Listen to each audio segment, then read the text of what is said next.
Question number 6, P बटे Q के रूप में इसको भी व्यक्त करना है। तो देखिए अच्छे से समझिए।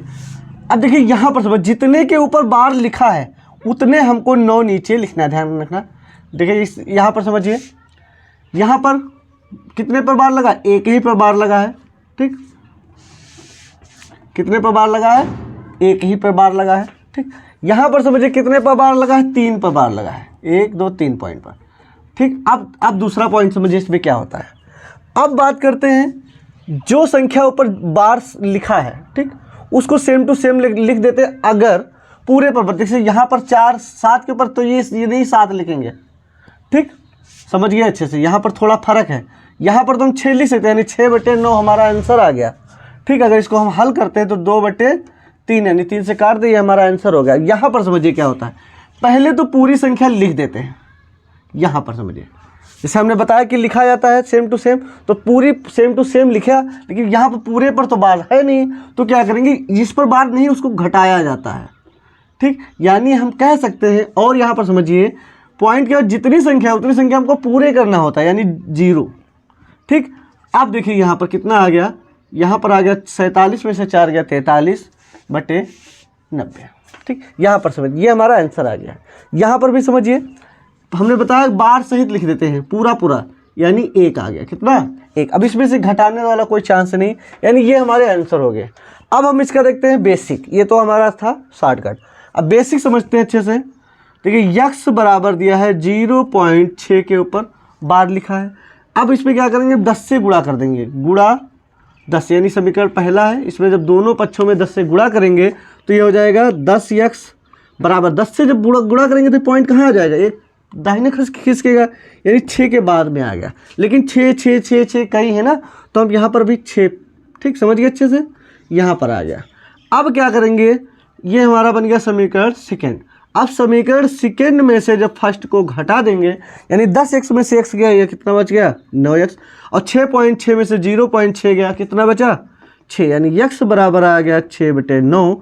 अब चाहे तो यहीं पर छोड़ दें, अगर हल करना चाहते हैं तो 3 से काटेंगे, 3 दूना 6, 3 तिया 9, यानी 2 बटे 3। यहाँ पर समझिए अच्छे से, x बराबर लिखेंगे 0.4, बार कहाँ पर लगा है 7 के ऊपर, ये हमारा मान लेते हैं समीकरण नंबर पहला। अब इसमें गुणा कर रहे हैं हम 10 से, दोनों पक्षों में, जब 10 से गुणा करेंगे तो आ जाएगा 10x, और यह आ जाएगा पॉइंट कहाँ आ गया 4 के बाद 7 के ऊपर बार, ठीक। ये समीकरण है हमारा दूसरा। अब क्या करते हैं, इसमें 10 से फिर गुणा कर रहे हैं, क्यों समझिए, क्योंकि जैसे पॉइंट के बाद बार, पॉइंट के बाद बार, लेकिन यहाँ पर क्या पॉइंट के बाद बार, यहाँ पर पॉइंट के बाद बार नहीं लगा है, इसीलिए 10 से फिर जब गुणा कर रहे हैं तो ये आ जाएगा 100x बराबर, अब देखिए पॉइंट यहाँ पर आ गया, यानी 47।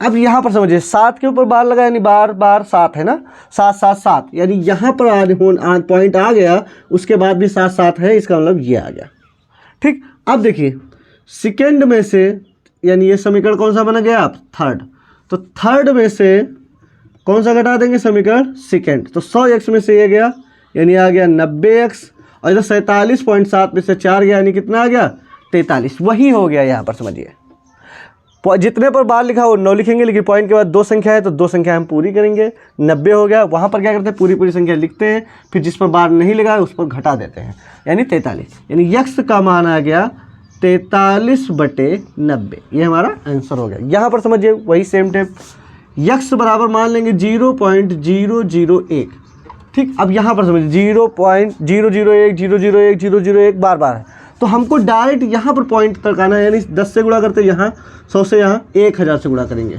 ये हमारा समीकरण नंबर पहला। 1000 से दोनों पक्षों में जब गुणा करेंगे तो ये हो जाएगा 1000x बराबर, ये पॉइंट यहाँ पर आ गया 1 के बाद, ठीक, 001 अभी भी। अब देखिए 1.001 0.001 सेम टू सेम मिल गया। अब यानी घटाने में हमको आसानी हो गई।